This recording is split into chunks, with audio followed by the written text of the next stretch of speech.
Hi, we last left off by talking about the idea that we all have social information processing biases, and that comes from the experiences we had in childhood and adolescence with popularity.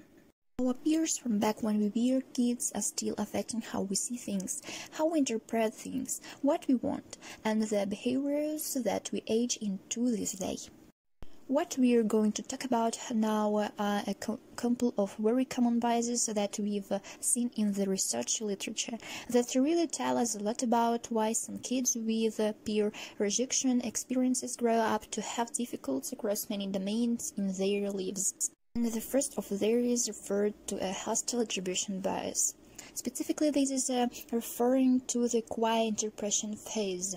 But what we found is that people with a hostile attribution bias that actually affects all the different areas of social information processing. And here is how we study it with young kids. Kids might look at a little picture, little this, and they read a story. This one say, imagine you're sitting at a lunch table at school, eating lunch. You look up and you see another child coming over to your table with a carton of milk. You turn around to eat your lunch, and the next thing that happens is that the child split milk all over your back. The milk gets your shirt all wet. Why did the child get milk all over your back? And that story is read, and then kids are just asked, tell us why you think that happened. And then that information can be cut. Most people will say that there was an acid, milk probably spilled, and that's how the milk all got on the back, and it's okay. But there are some kind that would say, no, that was done on purpose. That was done because that kid was being mean and because they were trying to get milk all over me. Here's another scenario. Imagine you brought your new toy to school today. You saved up money to buy the toy and you want to show it to the other kids at school. You let another child play with it for a few moments while you go get a drink of water. When you get back, you see that the child had broken your brand new toy. Again, a lot of people would say, why would the child have broken that toy on purpose? It was just an accident. Somehow it just happened, but some kids that we would say have a hostile attribution bias would look at that experience and say that happened because that kids broke the toy on purpose just to be mean to me.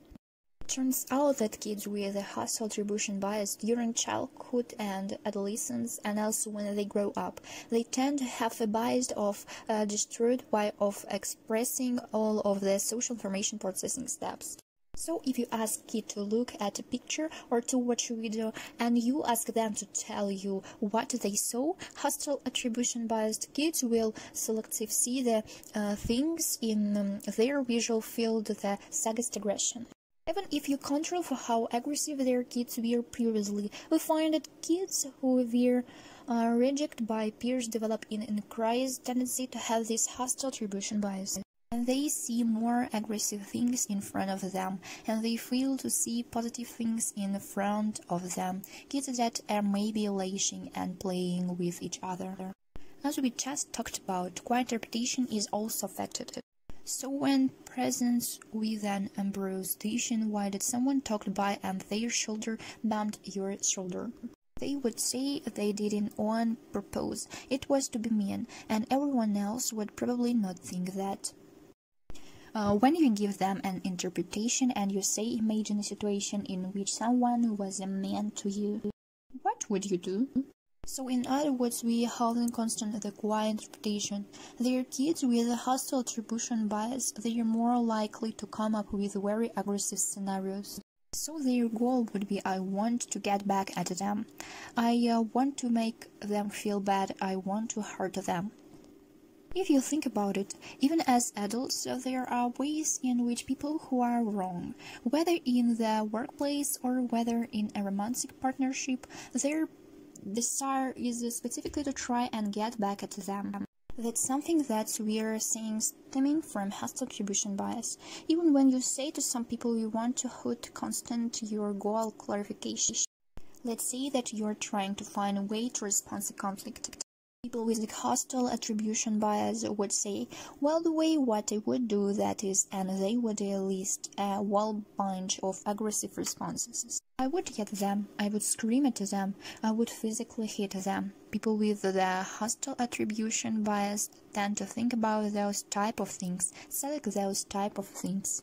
And even if you give someone the answer, if you say let's think of a way that you could settle an agreement in the must come Hadley way, something that would help you and change your relationship with this person, now we are going to a role play that would test the response enactment phase. But you give them the response selection. People, children, adolescents, and adults with a hostile attribution bias have a harder time with that role play. And they tend to end up going that a little bit aggressive anyway.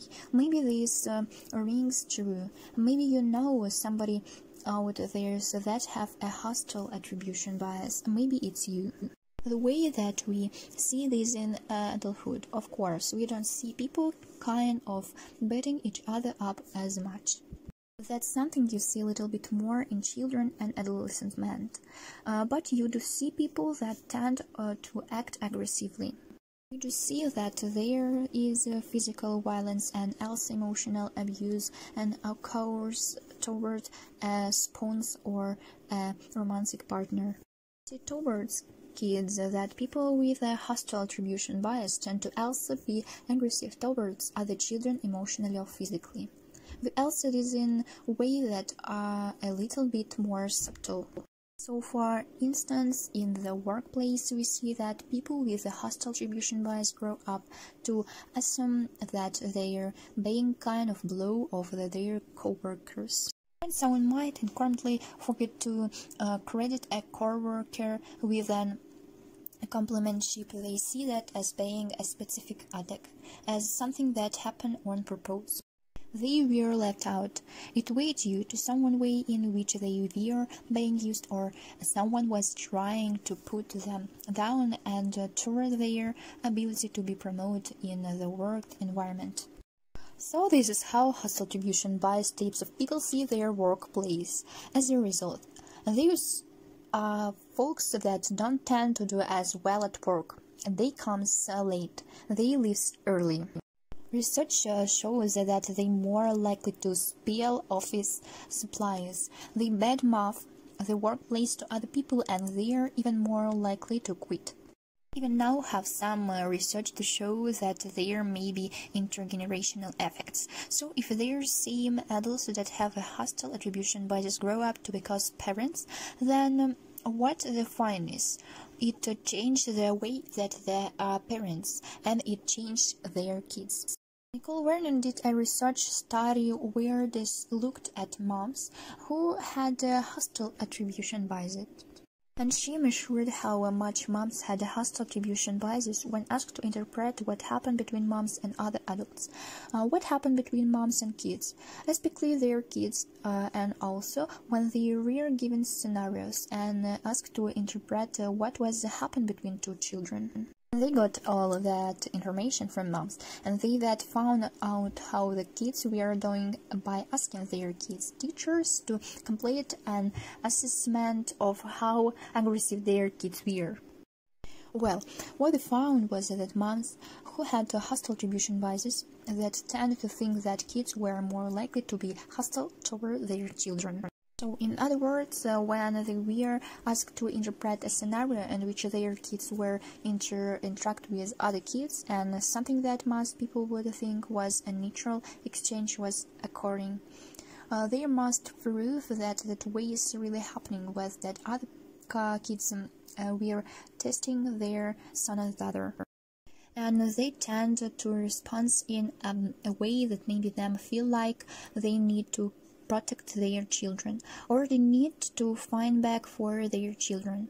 Also, interestingly, their moms tend to say that when they got into fight with their own children, they threw in wasn't because of their children experiencing their needs, or their children being just tired or hungry, or some other reason why their children was being upset. They were more likely to think their children were being hostile toward them, toward the parents on purpose. And of course, you can imagine that changed a lot about how that kids would then be reared, or how that mom feel about being a mom. Also, that happened in that moms with a hostile attribution bias, they tend to be kid that their kid tend to grow up to be more aggressive. The teachers independently respond that those same kids, ones of the moms who had a hostile attribution biases, were the ones that fought more with their classmates, got angry among their class, and tended to be more physically and more unstable with them. It came to scenarios that most kids tend to not have many problems with. So that's just one example of a type of bias that we see happen in childhood and adolescence that tend to have an effect on the way that we experience things and through the rest of our lives across different contexts.